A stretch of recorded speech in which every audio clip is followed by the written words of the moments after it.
And I believe we are live. Can somebody in the comments let me know if you can hear me? That would just be the butterfly's eyes. Or is it the bee's knees? No, you know what? We're going with butterfly's eyes. Uh, Make it a thing, folks. Hashtag butterfly's eyes. Can you hear me out there? Mic check. 1 2 1 2.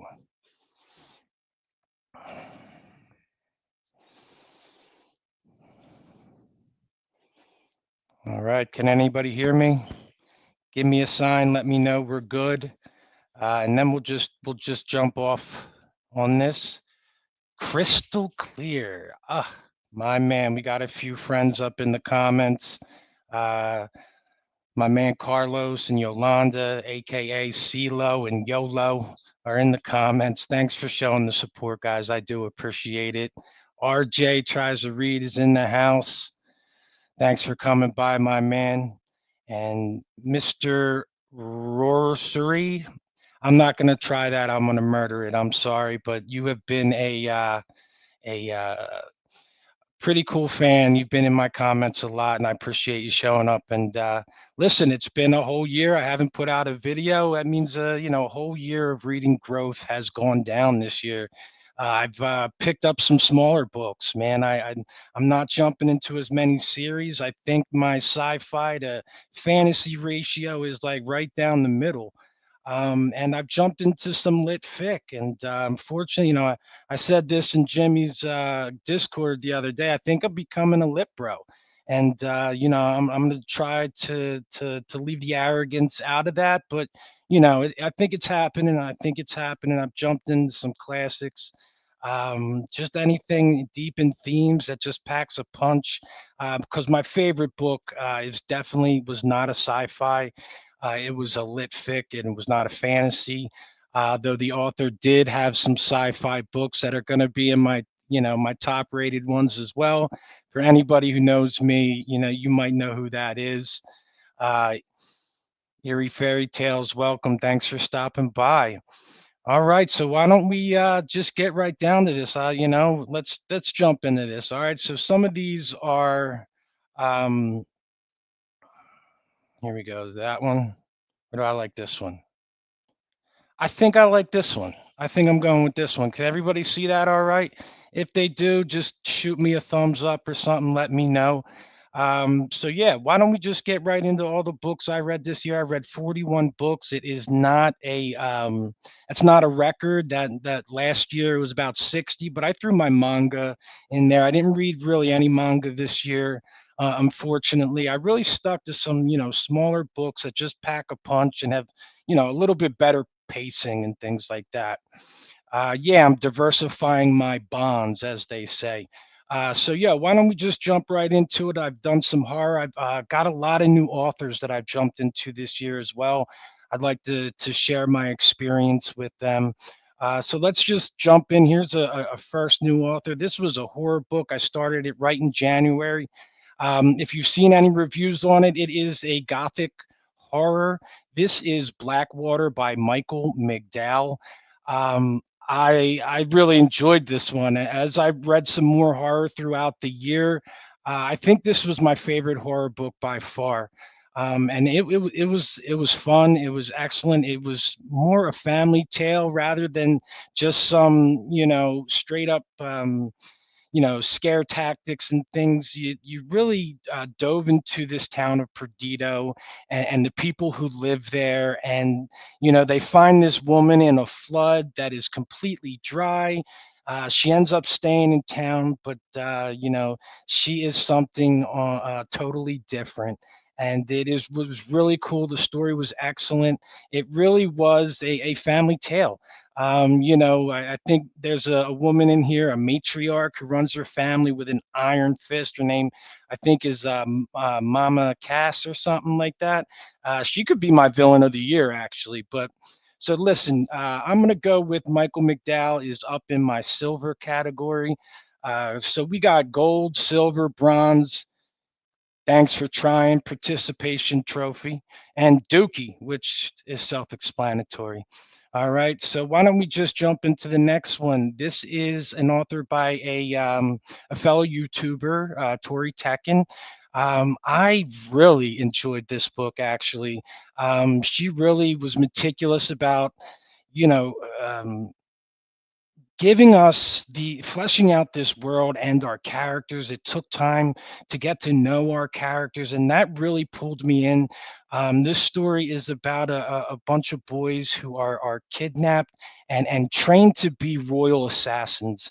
And it was very interesting because you get some stories of their families and their brothers and things like that. And I thought this was an excellent start to a series. I am definitely going to see what's next for Tori, and I think I'm going to put that right up here in my silver category as well. Now, I'm not going to say these are 5 star, 4, 3, 2, 1, but yeah, basically, I think these two books I did give 4 stars on Goodreads, and they were very good. They were excellent reads. So let's jump into probably my next book, which is going to be The Demon in White by Christopher Rocchio. I have started the Sun Eater journey, and it's a space opera that's just it's kicking some butt. Now, Howling Dark is I like Howling Dark a lot more. I like the antagonists in Howling Dark a little more. I love that when we got out of the um, the solar system there, that like this dark filter kind of went over the whole tone of the book, and it got dark, and I just loved it. Khan Sagara was just a very interesting character, one of my favorites that I've read all year. But that was last year. Let's get to Demon in White. Demon in White was good, just a continuation of this story. Hadrian just starts to learn about some of the entities of the quiet, and it is pretty action packed. It starts off running. I really enjoyed it. It was an excellent read this year. I think I'm going to put this will be my first gold.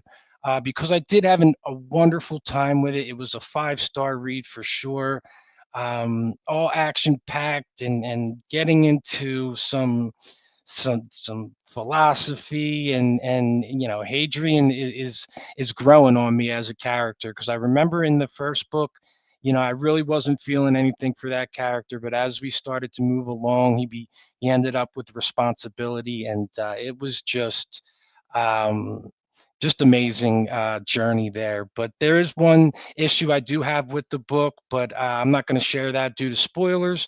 But yeah, it was an exceptional book. At points, Hadrian can be a bit dramatic, and it can start to draw on my nerves when I want the pacing to move forward.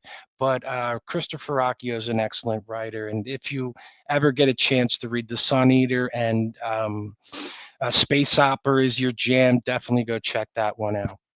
All right, so let's get into a series I did complete this year. I buddy read this series with a friend, Zara, and we had a good time doing that. A lot of our opinions really were very similar. The first book, The Justice of Kings, I really enjoyed this concept of these lawmakers with powers to make people tell the truth. You really got a new law system. It appeared that it was going from um, church law to like legal standing, and the separation of church and state was actually recent within the book. And it was very interesting to see what they did, how they set up trials and things. I was really enjoying the character of Von Volt. And but as the story, started to progress, I enjoyed the politicking in it. I enjoyed some of the horror elements. I think Richard Swan did an excellent job in that regard.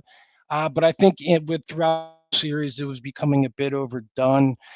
There was a few scenes that were redundant and just didn't need to be there. I thought some of the magic systems were maybe a little overused, but however, Justice of Kings, I'm going to give that a bronze. It was good. I was intrigued. I wanted to see where this story went.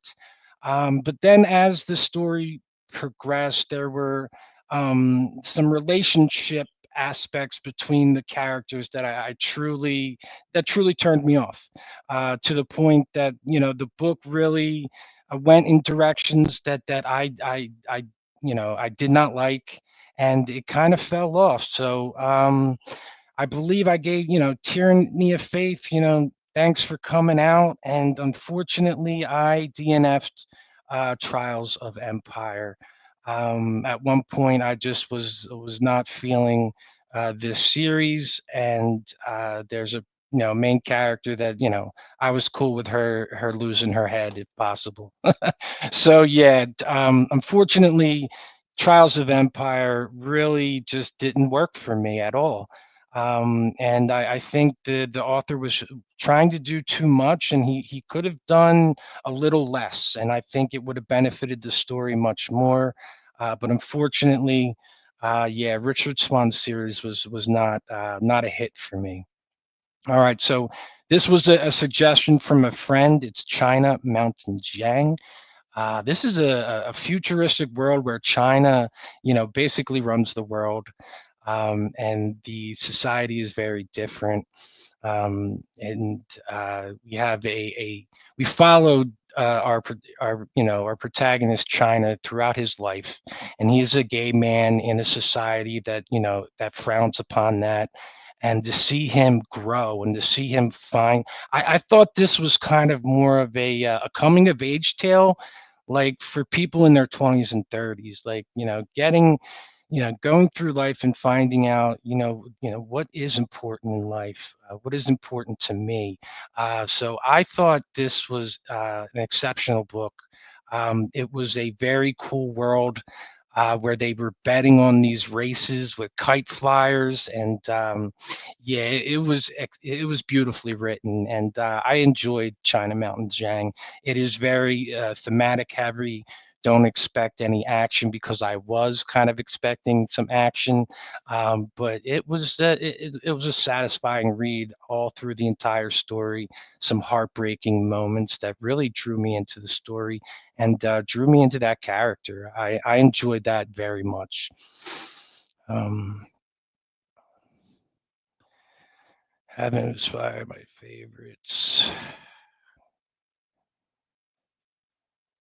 I will give them a shot. Haven't read Swan, but he was inspired by two of my favorites, Shard Lake by Sansom and Cicero by Robert Harris. Maybe check them out. I would definitely do that, Carlos. So, Carlos, we Buddy read a few things this year, and he is going to get me on some classics.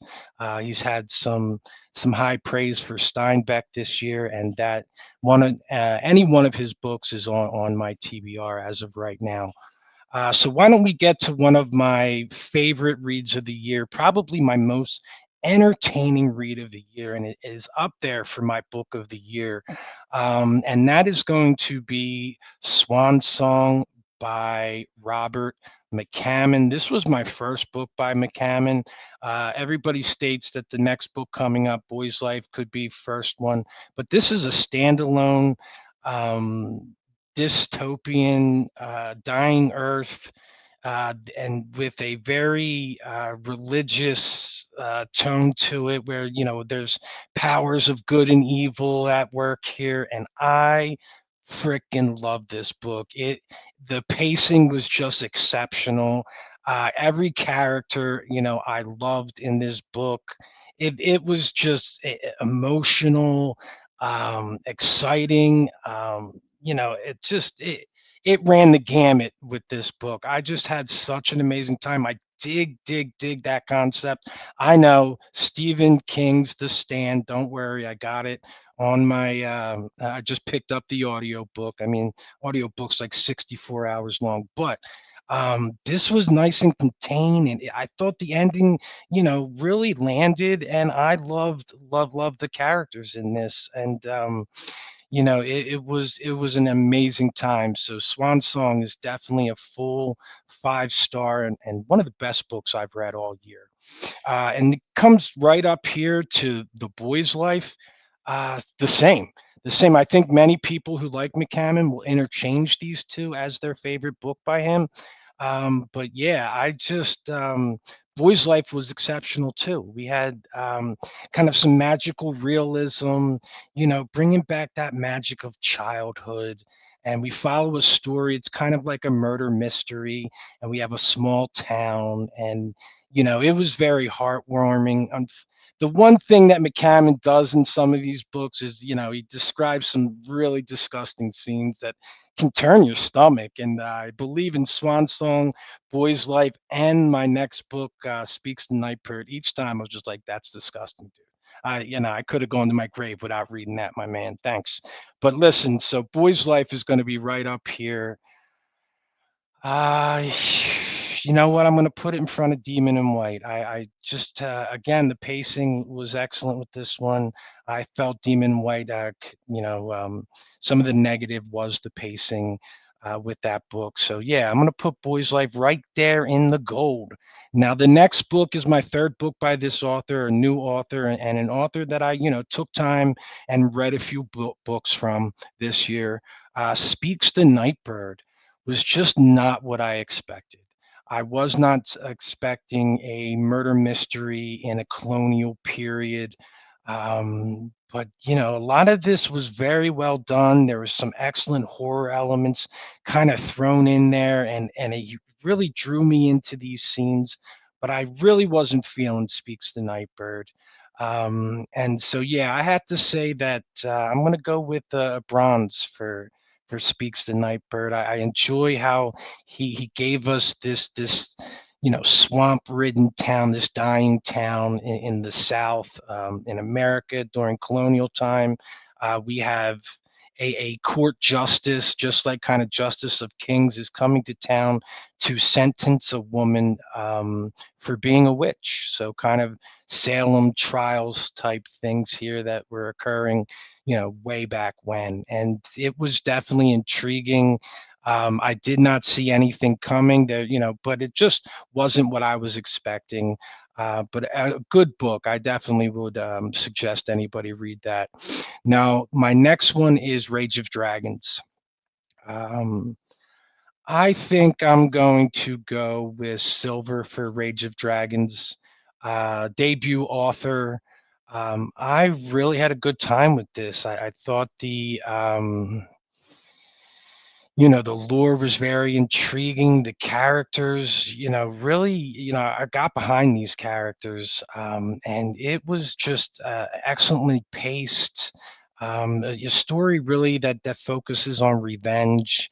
I don't really read many revenge tales. I believe the one I really love is what's that called?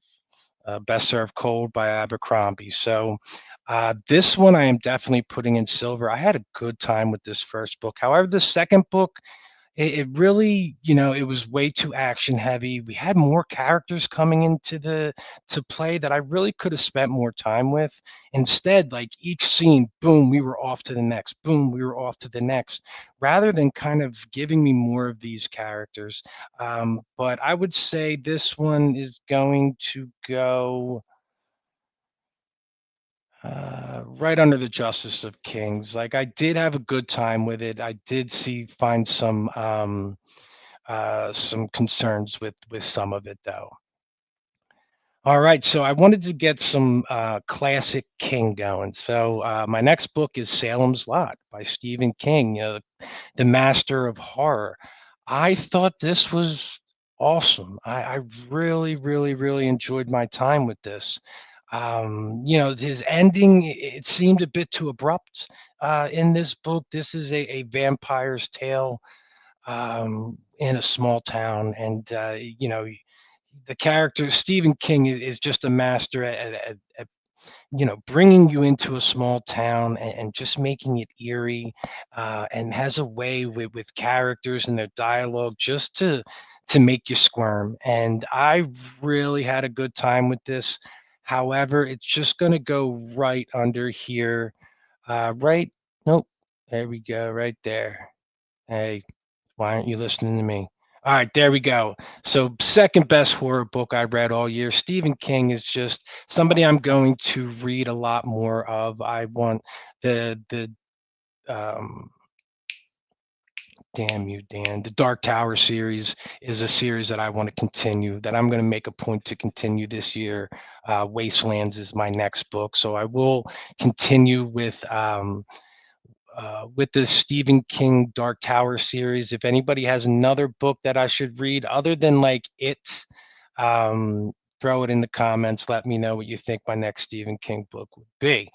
Um, Another horror book here, The Boatman's Daughter, kind of a surprising one, a bit verbose. The writing was, the author here really showed his skill in the first, I would say, 30% of this book. But once the plot got going and we got into the storylines, I was just completely compelled to read on with this one. This is about a drug runner who lives in a swamp, and she is dealing with these really shady characters, and transporting boatloads of drugs to the shore. They're growing stuff out on this island, and it is very gothic horror. Some people really said it like fairy tale esque. Really made this desolated swamp area extremely disturbing, with some underlying magic within the land. It was really cool. Some of the action scenes were very well done. I thought the writing was exceptional. I am going to put this just above China Mountain Zhang. I did have a just below China Mountain Zhang. I had a wonderful time for what this book was. It wasn't anything special thematic. It was true um, uh, just true entertainment for me. I just had a good time with that one. Some shady characters, and the drug runner, this woman, she has a baby that is a catfish, half human. So it was interesting. It was interesting. I highly suggest checking that one out. First Guy Gabrielle K book is going to be Lions of Al Rasan. I had a great time with this one. I think he does politics so well. He's a beautiful writer. I really liked some of the characters in this book. A female doctor and her perspectives. This is a historical fiction. I would think Spain in like 1600s maybe, or medieval times, and there's religious strife and some underlying themes of inequality and colonization. And this really was a slow burn to a big payoff, and I had quite a good time with this one. I think I'm going to place. Yeah, right there in the silver section. A pretty good book. Had a wonderful time with that one. Let's see. A short book, only a couple hundred pages here. What is that? One Night in Hell. Man, I can't see it again. It was whatever. All right. It was a long stay in hell or something. Like, I really enjoyed this one. I had a really good time with it. People go to hell and find out that their religion isn't the one, and it was interesting to get inside the head of somebody like that, and really dissect religion. And they are sent to this never-ending library. And I just had a wonderful time with this book. I am going to, yeah, no, I don't know if I'm going to gold this one. Hmm. I think I'm gonna take that just above Blackwater by Michael McDowell. That was a good time. All right, so the next book is one that really hits pretty close to home. This book was like reading my own memoirs. It was extremely personal. This one, there are scenes in this book that felt like they were ripped right out of my freaking life. It was amazing. The writing was excellent. This is by Demon Copperhead by Barbara Kingsolver. This is an Appalachian tale, coming of age tale in Appalachia, in poverty-stricken area. And Damon Fields is our main character. This is a a retelling of Demon David Copperfield, and I thought this book was excellently written. It really gives you the dichotomy between urban poor and rural poor, and I really like diving into that. Like she did some excellent research.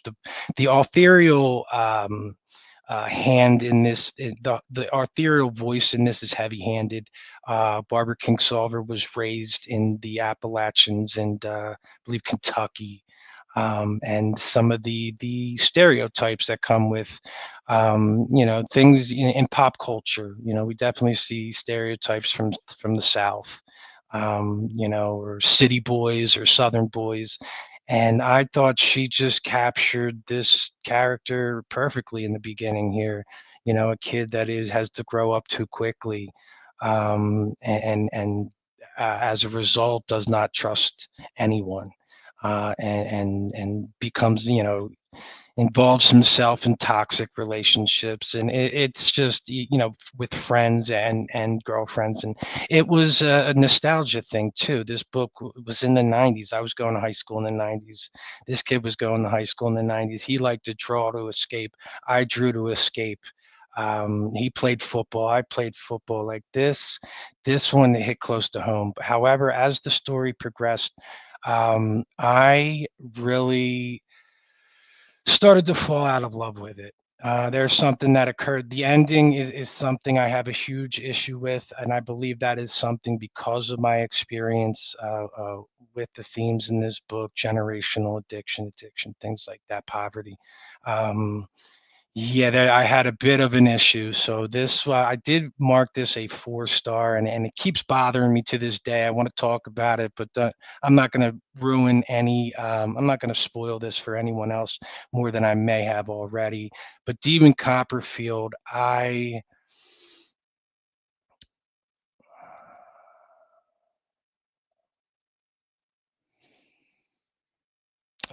It's got to go right there. I think we're going to leave it right there.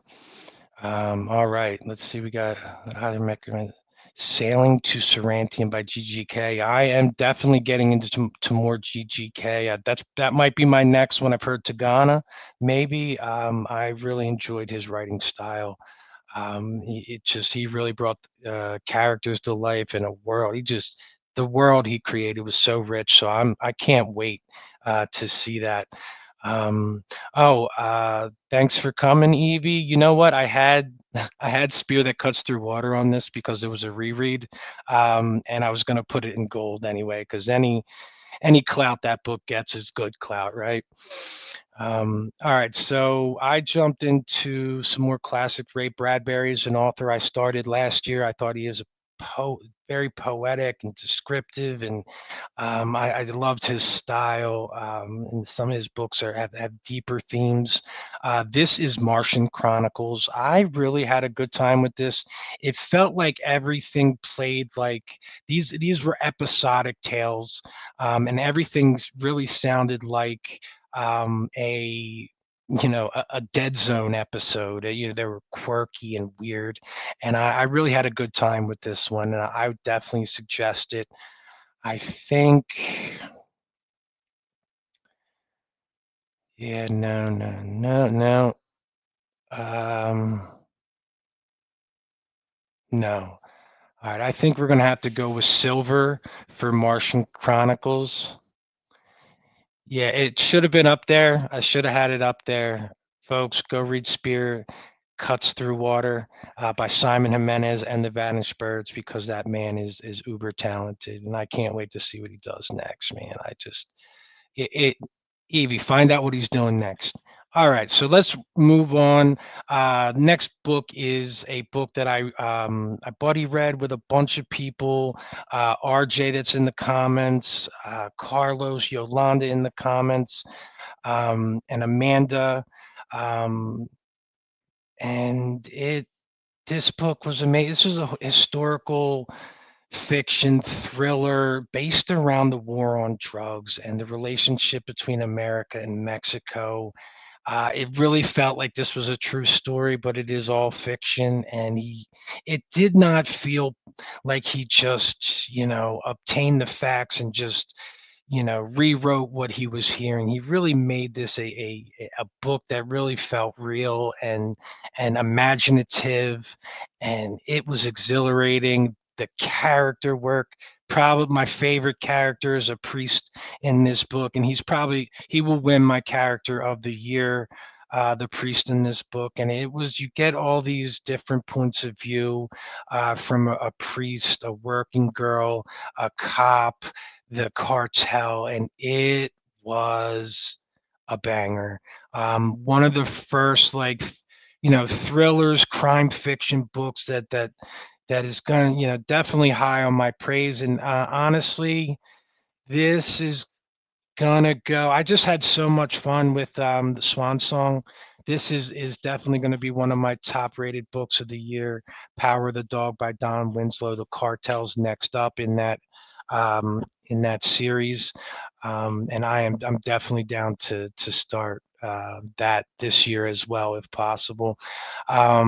Wonderful time. We had a great discussion on this. Go check that out on Carlos and Yolanda's channel, StoryTube. This is another book. The next one coming up is another one I read with my man CeeLo, aka Carlos. This was on our banned books. We got together. We wanted to read a banned book, and do a video about it. I don't think I did obviously I didn't do a video about it, but 1984 classic sci-fi, heavy in themes of of societal control. And this was good, a bit over the top, a bit bombastic in the storylines and the events that occurred. But when you really look at this book and you read it, man, if stuff ain't happening in our society today that's going on in this book, it is truly a book that withstood the test of time, and you can read today and get a lot out of it, especially today with social media and control, and the un, you know unresearched bull crap going across social media. And it was an excellent read. It was a good time. It is definitely up there for a classic for a reason. Yeah, you know what? Yeah, it's gonna have to go right here, in front of A Short Stay in Hell, by Peck. It came to me now. Now I remember. So 1984. I highly suggest everybody read this book. It really made me think and look at things a little differently. Not really a little differently, because I kind of have my finger on the pulse. But this was an exceptional read, and it's definitely a classic for a reason. I highly suggest everybody check that one out. Totally. What do we got here? Let me see. Looking to do a read on the cartel. Yep, let's do it. Say when. I'm down for that. I'd love to see where that goes. I could be totally into that. All right, look, I got them all together. I mentioned a buddy read, and they're all coming. They're all coming together. My man's totally unrelated to the borderline objective, and your beauty is fire. Oh, thanks. I'm working on um, some ha ha ha, some villain twirls up here.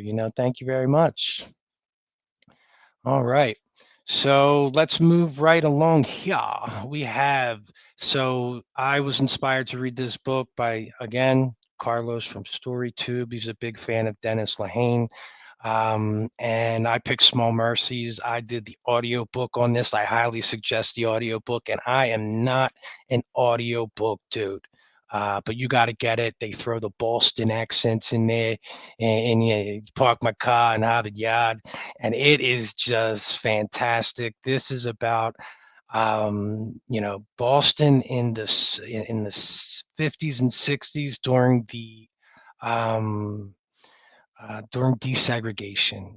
It's about racism, some of the deeper themes, and I love this. And it's about a woman, a hard-nosed Irish woman whose daughter goes missing, and we go through this entire story, in her attempt to find her daughter. And this was fire. This was a good one. You know what? I gotta go. This one's going up in the. This is gold, Pony Boy. Yeah, Dennis Lehane's got to go up in the gold. I gotta say that was really, really, really good. All right, next book is another one that I have started. I am in the middle of this series. I had to put it down. This book is more like studying for a test. Everything needs to be scrutinized within this book. I don't think I was ready for that. I really was, when you look at that cover, that looks pretty badass. I thought, action, a sword, but that is not the case. This is um, Wicked Pissa. All right. This is Gene Wolfe's Shadow of a Torturer. And I read the first three books in this series. I put it down. This is an unreliable narrator. Um, this uh, this is pretty cool. It's a manuscript from the future found by the author, and the author is retelling you what's in the manuscript. And some of the words, um, some of the words haven't even been invented yet, and you're dealing with even an author who doesn't know correct spellings of certain things. There are mentions of destiers, which are horses, but they're very different than the ones we have. And this one really took me on a wild ride, but I was really looking for something to entertain me at the time. This made me think. I highly enjoy that. This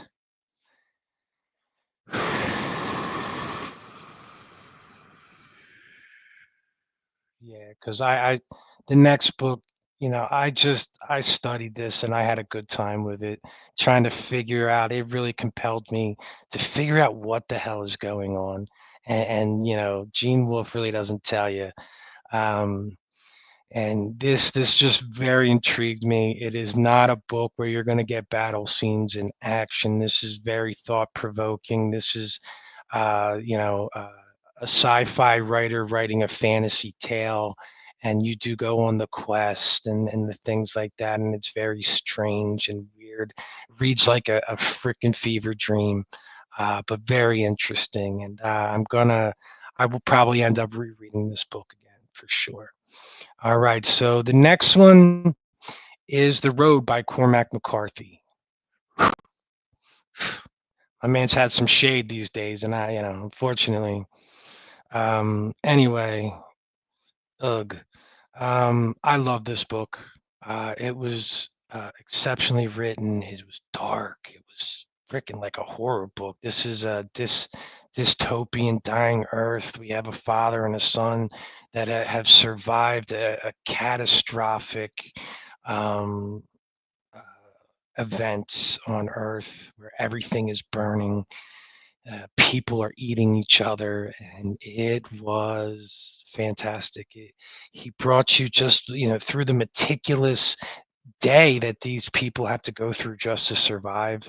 It really wasn't action packed, but it was beautifully written, heavy in themes. With these, I did a lot of dystopian type books, and I always like that question, like, what do we bring with us? What do we bring with us? Do we bring our religion with us?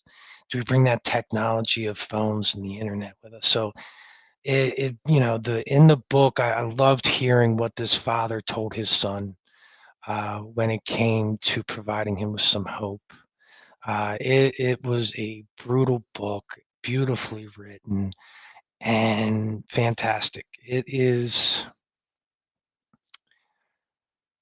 All right, it's gonna go in the gold territory and probably will be due for a reread as well. All right, so hey man, thanks for stopping by. Appreciate you, man. So we did move on to some Philip K. Richard this year. Read about 4 books from PDK. Real the concepts, the themes in his books are fantastic. Unfortunately, the misogyny is not the best. Not fantastic at all. It seems like uh, you know, some woman hurt him, and I don't think he ever got over it. But that being said, the writing, the pacing, the ideas, the themes just pack a punch. Now you guys are probably going to see where I rate our PDK books. And so the first one I read was, what everybody apparently reads. Do Androids Dream of Electric Sheep, aka Blade Runner? I had high expectations for this book. I read it. I loved the themes. There wasn't as much kind of fast-paced action and thrilling moments in this. This was definitely more about empathy and IA, and it was very good. But honestly, it's not it's not my favorite PDK book, and by far. So this is going to have to go into.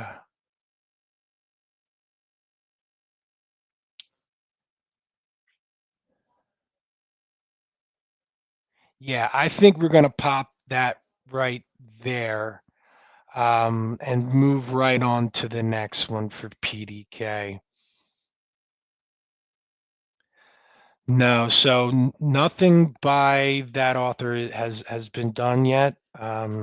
That's why when you recommended Parable of the Sower in your last video, that I knew I had to get to her. But obviously I'm going to do Kindred first. That's a definite. So with the next book, we have Ubik. But this was a mind bender, man. I had so much fun with this book. It's fast paced, makes you think.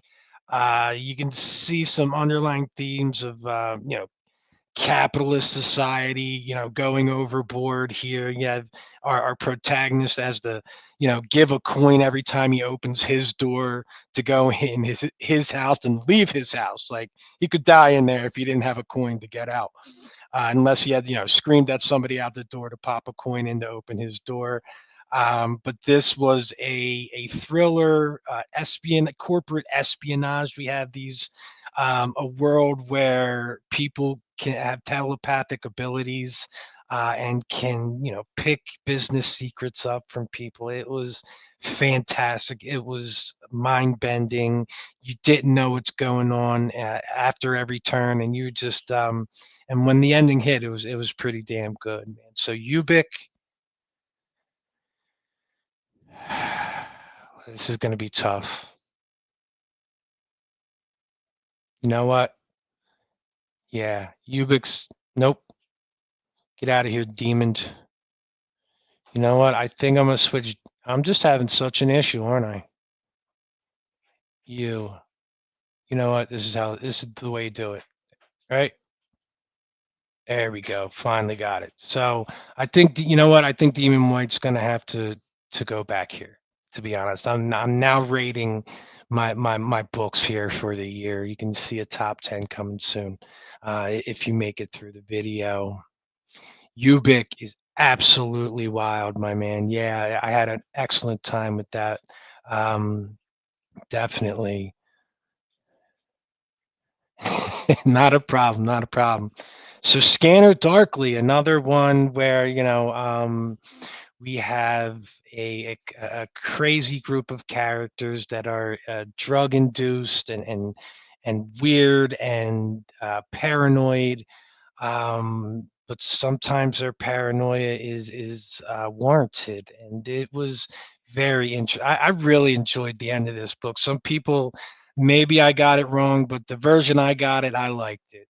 So Scanner Darkly is gonna go.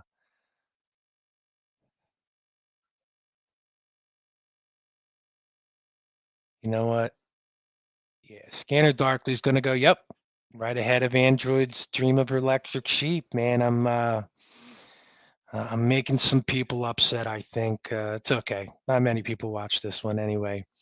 Um, So my final, I read four Philip K. Dick books this year. My final one was The Three Stigmata of Palmer Eldritch, another bonkers ride, uh, deep in kind of religious themes and even, addiction. There's a lot of underlying themes of addiction and, overuse of things that take us out of ourselves.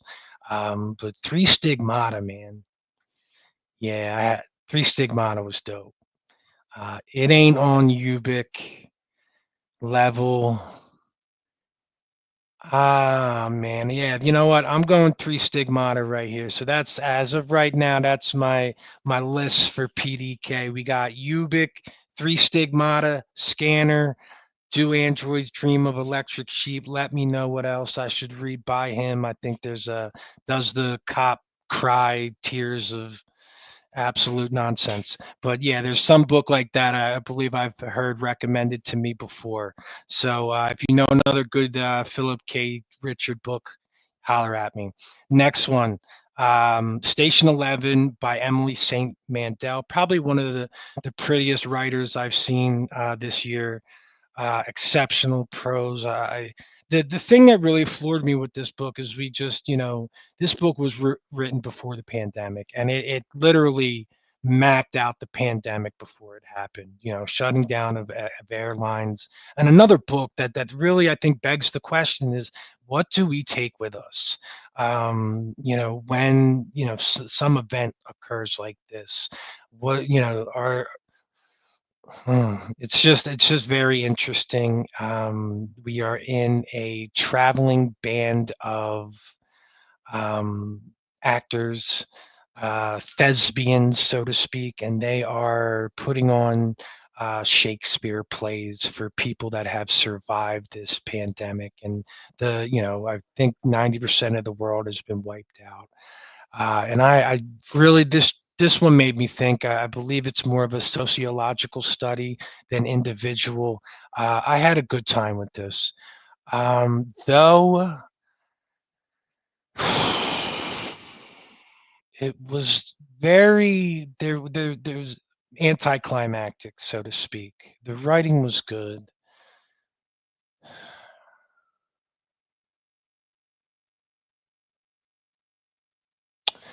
Man, this is gonna be yeah. You know what? I'm gonna place it right there. Yeah, a lot of things are getting silvers, A lot of things getting silver. All right, what do we got here? Yeah, Three Stigmata was nuts. Um, Dude, lots of psychedelic in that Scanner Darkly, some high, high in drug themes, lots of references to 60s and 70s pop culture, Hendrix and things like that, bands I really loved. Flow My Tears, that's it. That's the one, dude. Flow My Tears. All right. So let's bring up the book that breaks everybody. Flowers for freaking Algernon, bro. Charlie, you broke my heart. Yeah, man, this is a 5-star read. This is a sci-fi book about literary sci-fi about a guy named Charlie who has a very, very, very low IQ. Can barely take care of himself, and doctors have come up with an experimental procedure that will make him gradually smarter. I highly suggest reading this book and not doing it on audio. This book broke my freaking soul. It is so exceptional to, see this guy go through the process as he starts to become more intelligent. And it really begs the question, is ignorance bliss? Wow, it was a fantastic book. I think yeah, I think just, oh, is that boy's life up there? Yeah, I think right there, man. We are at one, two, and three right now, folks, as of my top, and we ain't got much to go. So we're about to find out my top 10 as well. Here is a one that I might get some slack for. Um, Dude, yeah, Algernon's GOAT by far. It was I was that would started me off trying to find smaller books. As I did later on down the line, I was like, I need more books like this that just smack the shit out of me like that one did. So that this is not one of them, though. Snakewood by Adrian Selby. The the writer's choice of structure and style for this book really did it a disservice. This is an epistolary form where we are reading letters and people writing reaccountings of events that occurred. This is very much a revenge tale about you know um, a mercenary crew of Counts 20. The magic system was dope. There were some really cool things going on in this, but the way the story was chopped up, believe there was a story way in the end of this book that would have been better in the beginning. It didn't feel real to me that these people are writing, this story out. Um, but it was fun. I had a good time. I am going to Yeah, the structure of this book,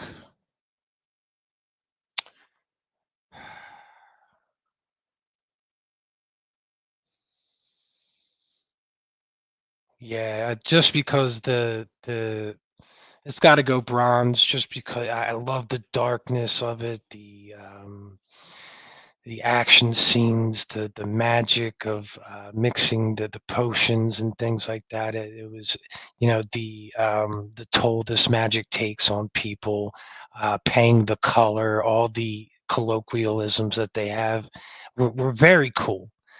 The structure just this is where I thought one time where an author unfortunately failed when he tried to do something really good. I'm going to continue to read him.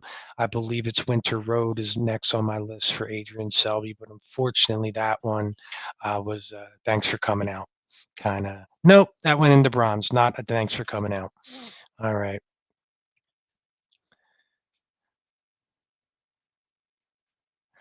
I thought I was an empathetic person before, but I became even more of a consciously empathetic after. Yes, absolutely, absolutely. We are ignorance, and if we don't experience something, therefore we are ignorant of it. And when we see it, just how he it provided the protagonist experience, the writer just did an exceptional job. So this was a quick one.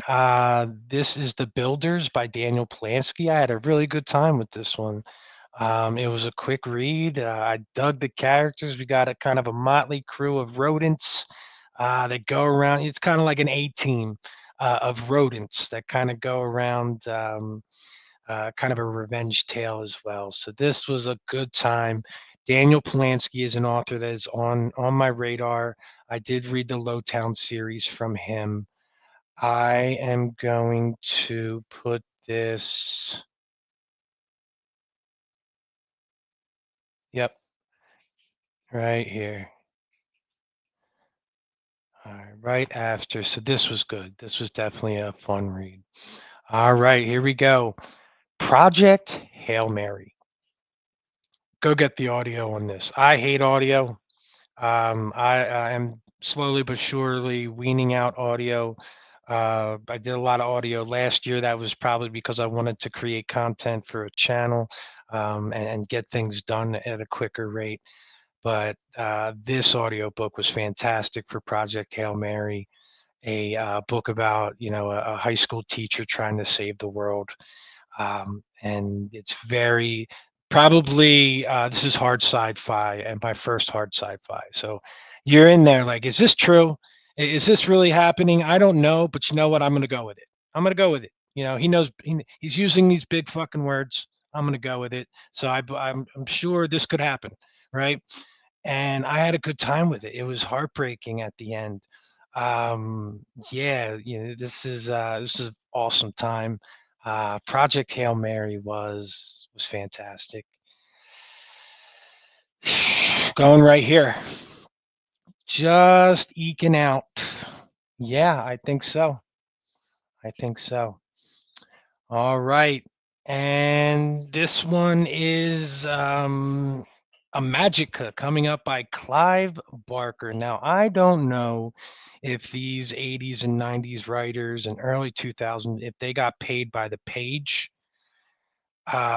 This writer is exceptionally talented, but exceptionally, it's so verbose. There's just so much um, exposition and introspection, and I just want the plot to move forward, and I believe this occurred in Weave World, and it occurred in um, Damnation Game as well, where he would have benefited to chop this up a lot. Beautiful writer, excellent prose, some awesome underlying themes. A Magica was this beautiful world, and we have dimensions, and the Earth is the fifth dimension, and we go through these different dimensions, and he really paints a beautiful, just paints a tapestry of cities and mountains. The story is this is adult themes, very sexualized. The writing is very erotic, and really the prose is just is gorgeous. He's an excellent writer, but I just wish that he would have trimmed some of it down. But a Magica, and I just was very compelled. This book is essentially about a sex addict who is in charge of bringing about the becoming a messiah, a messianic figure. It is deep in religious themes, very Judeo-Christian kind of retelling here, a savior. And yeah, it was getting interesting. The themes of like the line between lust and love and the ego and the two parts of ourselves, that the selfish evil part that we're all trying to shut up, and the heart, the goodness, good and evil. This was exceptional. This was a beautifully written world, but very, very slow paced. Take your time with this one. Take a chapter at a time, but I really believe you enjoy your experience with this book, especially if you like world building, some purple prose, beautiful prose, not overly purple or anything like that, but a lot of introspection, a lot of themes addressed in this one, and very gory, very sexualized and erotic, and it was a fun time with this book, and I am going to put it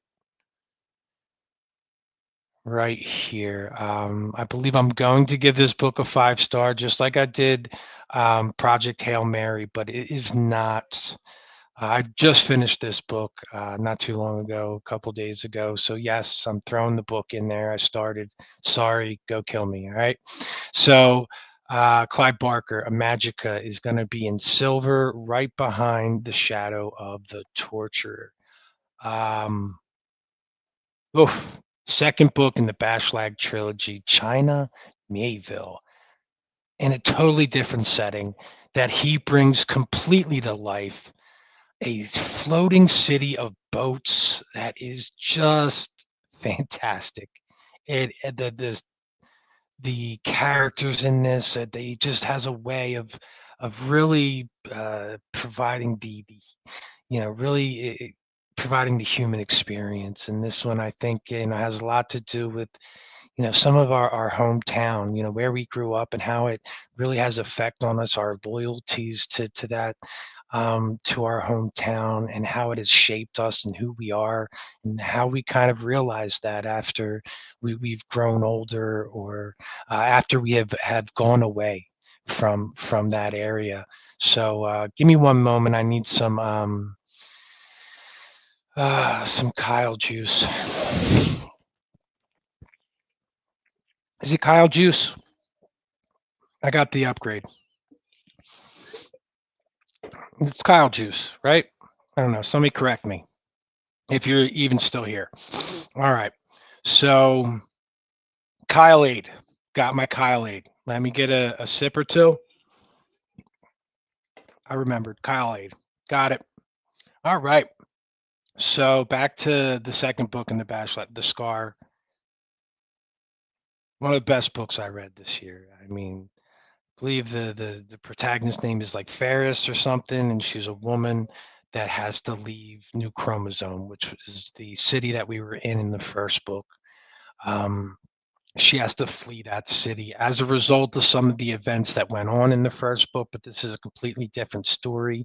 She ends up on a floating city in the ocean, and is just learning a way to survive in this new atmosphere that she finds herself in. And this, again, a macabre master, some very squiddy type people and body dysmorphia, but the Scar, man, boom. Scar's going right, yeah, definitely above Swamps. This might be interchangeable. I mean, some of these could be interchangeable any day here. All right, so my next book here is another author that I have started, Kurt Vonnegut. I'm currently reading um, Breakfast of Champions. Uh, Very cynical typewriter, very humorous. You can tell this is Slaughterhouse-Five. It's an anti-war book, heavy, deep in themes of PTSD. Reminds me, oh my God, I don't have Piranesi. Why is Piranesi not on here? Okay, sorry. Piranesi is going to be on here. I am going to rank Piranesi, even though I don't have it right now. But Piranesi would go right here in between The Power of the Dog, an exceptional book by, oh my God, why is her name freaking escaping me here? Man, Susanna Clark. A wonderful, beautiful book written by Susanna Clark. And if you've watched any reviews on Piranesi, don't forget what you heard, because it'll ruin it. Beautifully written, deep in themes about Piranesi, who finds himself in a house of statues. And wow, excellent book. And yes, Susanna Clark. And yep, Piranesi is exceptional. Definitely very similar. That's why when I mentioned Piranesi, when I started talking about Slaughterhouse-Five, I mentioned Piranesi because there are some similar themes in this, and in my opinion, there are certain things that occur in this that are very similar. So why don't we get right back? So Piranesi is going to go right behind the Scar, and Slaughterhouse-Five. Again, Kurt Vonnegut, cynical, humorous, uh, anti-war book, anti-glacier book, Puda Wheat, and so it goes. He has this style of writing that I truly enjoy. It's humorous, like I said, it's cynical. In this book, it's repetitive, kind of like how a comedian will drop a punchline in the beginning of his show, of his set, and then bring that punchline back up like at the end of the set for more of an impact. I don't know what that is actually called. I'm sure there's a name for it, but this repetitiveness of prose is within here. You'll hear people say "so it goes."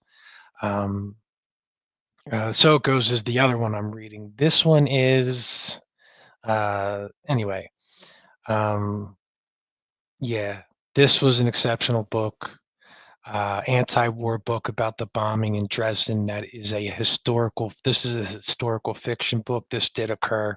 This is a gold. This is golden right here. There's no way. This might be my book of the year if I didn't finish one other book on New Year's Eve. I had an amazing time with this book. I thought the writing was fantastic, impactful, and yeah, definitely funny, cynical, and thought provoking. So I really loved that one. All right, actually, Blackwing is going. I'm just going to do this quick. I, you know what, Blackwing's going to go here. It got a bronze. This is a one of the grimdark staples. It appears we do have a very hopeless world. Some really cool magic, but it just I felt the world needed a little more developing in order for me to really to fall deep into this storyline. I might give it another shot, but unfortunately, I think I'm just gonna keep with Blackwing. Maybe I'll pick this series up, a soft DNF, but yeah, really cool, horror, fantasy elements in here, some gods, interesting stuff, but just didn't, unfortunately, didn't land for me. Yeah, so that's all I gotta say. The next book, The Ocean at the End of the Lane. I was suggested this by Laura from A Fantasy Awash. I believe that channel has changed the name, but you guys probably know what I'm talking about. Um, we are talking about The Ocean at the End of the Lane by Neil Gaiman, my first Neil Gaiman book. I kind of dig his style with the quirkiness and the very weird things that go on. I am familiar with the shows that are on TV, Sandman, Gods and Omens. I watched the first season of that and the second season of that. And I also, the other one that's on HBO or Showtime, which is American Gods. I've checked that out as well. Good morning, Kale. Thanks for joining us. Appreciate you stopping by. Just doing a list here. Kale, what was your favorite book you read this year? And anybody else in the comment want to drop their favorite books, that would be cool too. But let's get to Neil Gaiman. Excellent, kind of a coming of age type tale, reminiscing about something that occurred to. This is a book about a boy, a man who is reminiscing something that occurred in his childhood, and maybe this is the story he told himself to come to terms with everything. I don't know. But this was magical realism. It was a good time. The only negative I have for this book is at one point the descriptions were just falling a bit short. And I'm really a visual reader, and when I start reading, I like to really picture how it would look on screen.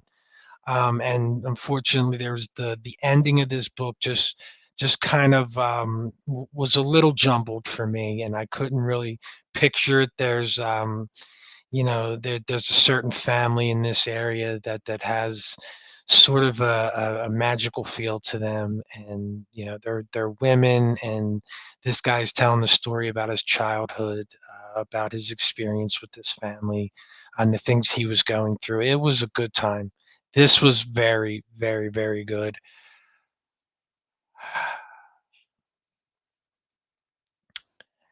Wow, this is tough. You know what? I'm going to put this right here in front of Demon and White. All right, so we are down to the last three. Uh, all right, Perfect Fiction. That'd be the best I finished. All right. So this next author is my favorite author of the year that I've read, and one of these books is going to be top 10 for me by far. I took Jimmy Nuts' suggestion to try some Ishiguro. Wow, what an amazing writer! And he is not, wordy. but every word is impactful and counts. He's very subtle with his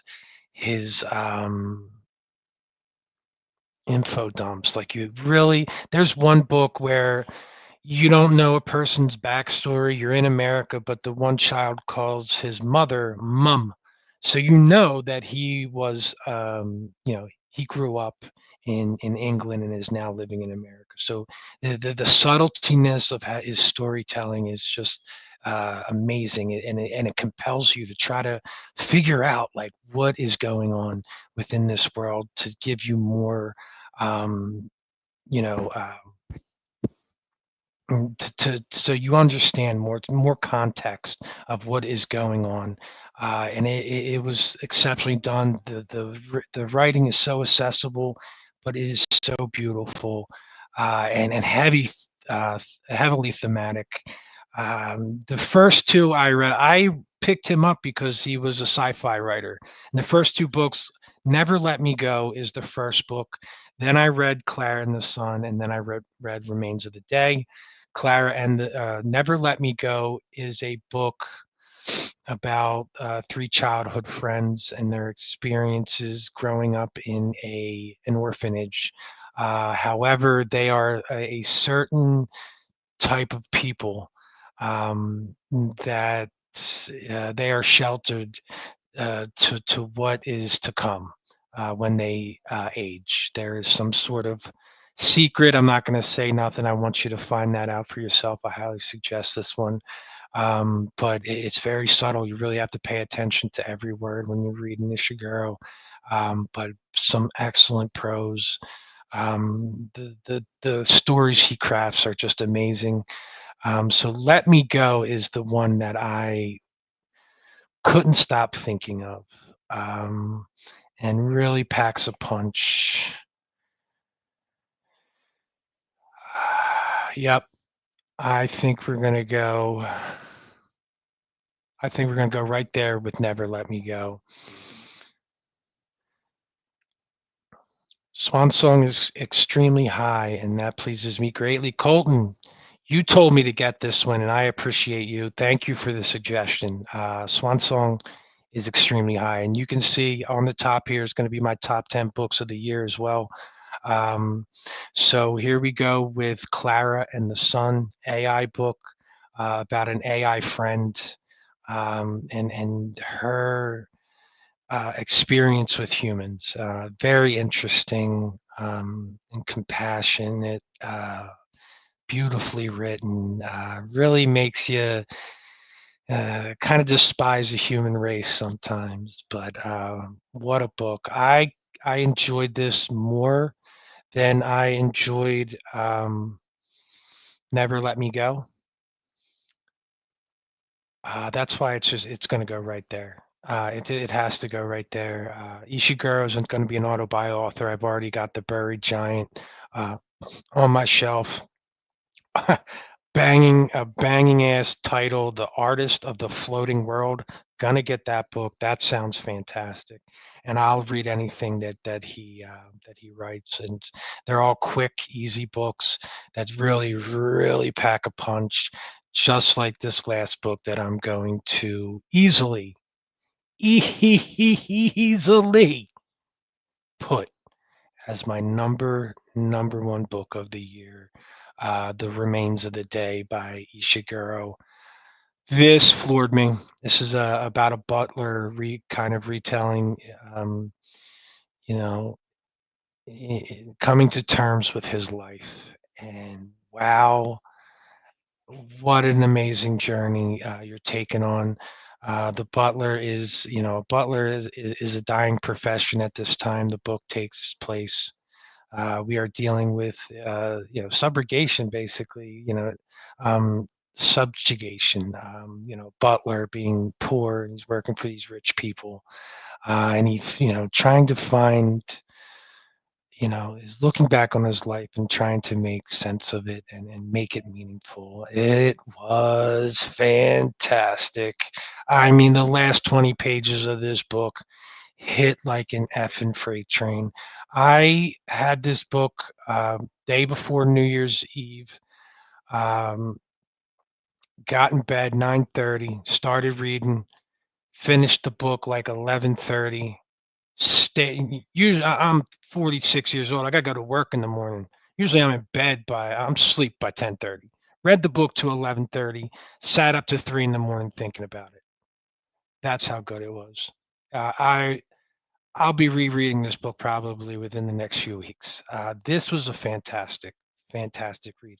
I highly suggest this. That's why, I believe I'm going to start going into the Lipro area as we move forward. So as you can see, number one, it's going to be Remains of the Day, Slaughterhouse 5 being my number 2 book of the year. Swan Song, yeah, number 3, The Scar number 4, Power of the Dog coming in at that 5 spot. Flowers for Algernon coming in at 6. Yep, we're gonna get a triple word score on this top 10 list because I'm gonna put my same authors.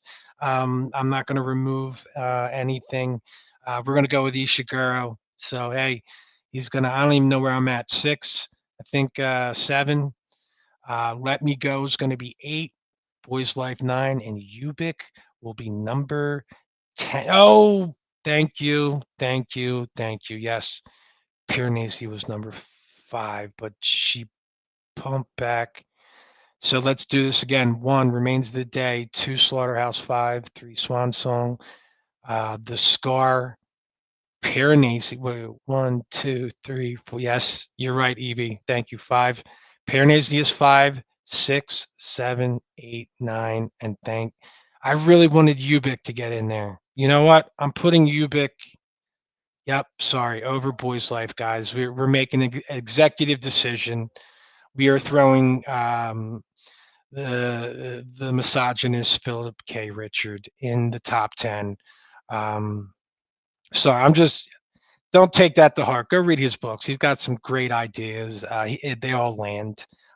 Just a bit of a grudge there for me with his writing style. Hey, folks, I really appreciate everybody coming out and tuning in for this.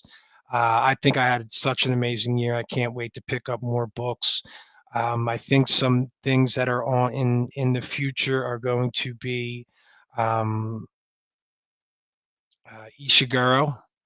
No, I've already anything by Ishiguro. I'm going to continue, but also, oh my God, why am I'm blanking here? Kafka on the Shore by, oh my God, somebody type it. You guys know who I'm talking about. Kafka on the Shore, 10Q something. Why am I having a freaking fart? All right. Anyway, gonna do that.